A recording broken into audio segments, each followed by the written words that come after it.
Eh bien salut les amis, j'espère que vous allez bien. Moi pour ma part ça va vraiment super.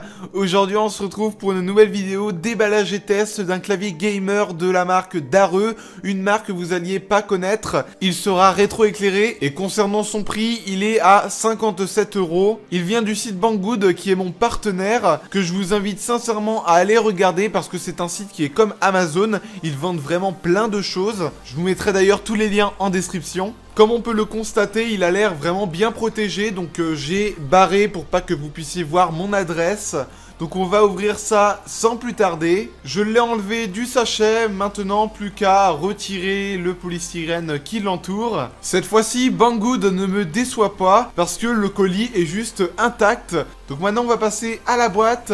Alors déjà, niveau design, je trouve que c'est normal. Après, j'adore le logo qui est de la marque Dareux. Allez, c'est parti, on va l'enlever de la boîte. J'ai très hâte de le tester. Je pense que je suis un peu comme vous. Qu'est-ce qu'on retrouvera dans la boîte? On aura tout simplement le manuel d'utilisation qui va me servir pour, par exemple, paramétrer le rétroéclairage. Ensuite, on aura un magnifique repose-poignet que je vais clipser sur le clavier juste après. Là, normalement, vous pourrez constater que les switches sont bien rouges et ça me rassure parce que c'est ce que j'avais demandé. Pour la matière du clavier, c'est du plastique. J'ai une chose très importante à vous dire, c'est qu'il sera en QWERTY et ça pourra aussi poser des problèmes pour certains. Sur le côté, je sais pas si vous voyez bien, en tout cas je m'excuse, on peut apercevoir qu'il y a des petites paillettes et ça rend vraiment bien sur le clavier. J'aurais jamais pensé à ça. En tout cas, ça donne une petite touche de style.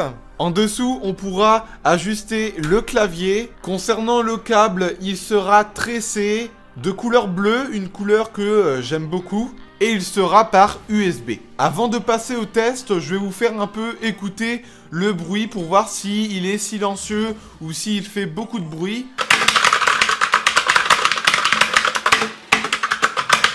À mon point de vue, je trouve qu'il fait quand même assez de bruit, mais sinon la sensibilité n'est pas la même que les autres claviers que j'ai pu tester de chez OK ou autre. Et si on ferait une comparaison, je trouve que ce clavier serait beaucoup mieux. J'ai réussi à mettre le repose-poignet. En tout cas, voilà ce que ça donne si je laisse ma lumière allumée. Idem sur les côtés, il y a du rétroéclairage et ça c'est vraiment pas mal du tout. Après, dommage que la luminosité du rétroéclairage ne soit pas plus puissante que ça. Maintenant, je vais éteindre la lumière, on va pouvoir constater ce que ça donne. Voilà ce que ça donne une fois dans le noir. Moi, je trouve que c'est vraiment le top du top. Maintenant, je vais vous montrer comment changer les couleurs du rétroéclairage, comment aussi augmenter la luminosité. Si vous voulez changer les couleurs du rétroéclairage, il faudra faire FN plus F9. Si on veut baisser ou augmenter la luminosité du rétroéclairage, il faudra faire FN plus la flèche du haut ou la flèche du bas. Alors avant que la vidéo touche à sa fin, je vais donner un peu mon avis de ce que j'en ai pensé. Déjà, j'ai un point négatif à lui donner, c'est que le rétroéclairage ne donne pas assez fort niveau luminosité.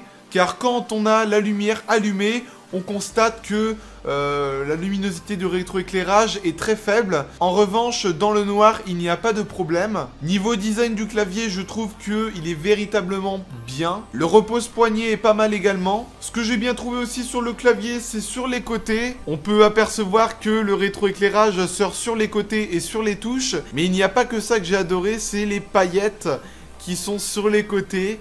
Et ça, je kiffe. Après, je ne pourrais pas vous dire si on peut enlever les touches ou non, car là, je n'ai pas de pince avec moi, donc je ne pourrais pas vous dire.